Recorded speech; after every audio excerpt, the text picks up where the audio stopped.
Emiliano Sordi and Antônio Carlos Júnior in the light heavyweight division. Can he defend the takedowns? That is the only thing I'm really looking at this fight for, because Antônio Carlos Jr. on the feet, we did see the fight with Brian Tavares in the UFC. I mean, if you just attack that lead leg of Antônio Carlos Jr., put the jab out just 1-2 at range on Antônio, you're going to win. But you have to defend the takedowns. That's what gets me a little bit worried right here. Can Emiliano Sordi defend the takedowns? We know he has good grappling and wrestling of his own. As shown, he has a ground up on TKO in the first round, rear naked, first to knock a win. I mean, a lot of submission wins. Let's check right here. 7 submission wins, 2 decision wins, and 14 knockout wins. A lot of ground upon TKO wins as well. So the wrestling and grappling game of Emiliano Sordi is very solid, but of course, is not going to really be to the level of Antônio Carlos Jr. Of course, he is a very, very good grappler and wrestler. So, if Emiliano Sordi can defend the takedowns, sprawl on all of Antônio's takedowns, keep the fight at range, and just come in with a jab, straight right hand, lots of body kicks, and a lot of leg kicks to that lead leg of Antônio Carlos Jr., I'm going to go Emiliano Sordi by decision. But what gets me very worried is the cardio of Emiliano Sordi.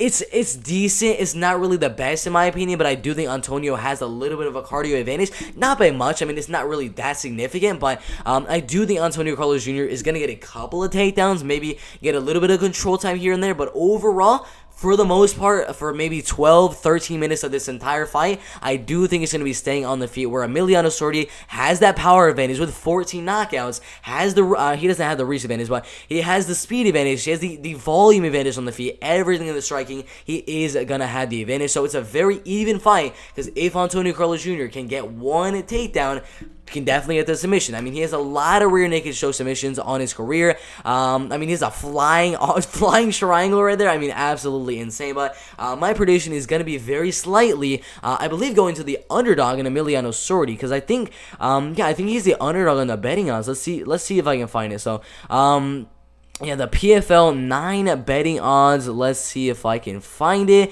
Do they just not put it on here, or am I just blind? Am I really just blind on these betting odds? Bobby Maffett, Anthony, they really did not put the betting odds in here yet. Where are the betting odds for this fight?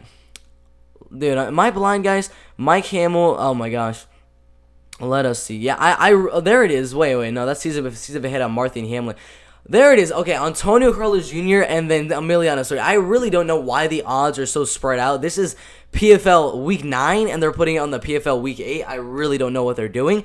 But the betting odds for Emiliano Sordi are as an underdog. The odds on Emiliano are at plus 120, averaged down on plus 125, but I'm going to go the underdog. I think he keeps the fight on the feet, uses that striking, and wins the fight by a 29-28 decision. It's a really close one, but I'm going to go with the reigning, defending champion in Emiliano Sordi. Really, really good striking, and I do think he could definitely get the knockout, but Antônio has not been knocked out since 2016 by a ground upon TKO, so I'm not expecting a knockout. I'm going at 29-28 unanimous decision from Emiliano Sordi right there. Really good fight in the light heavyweight division.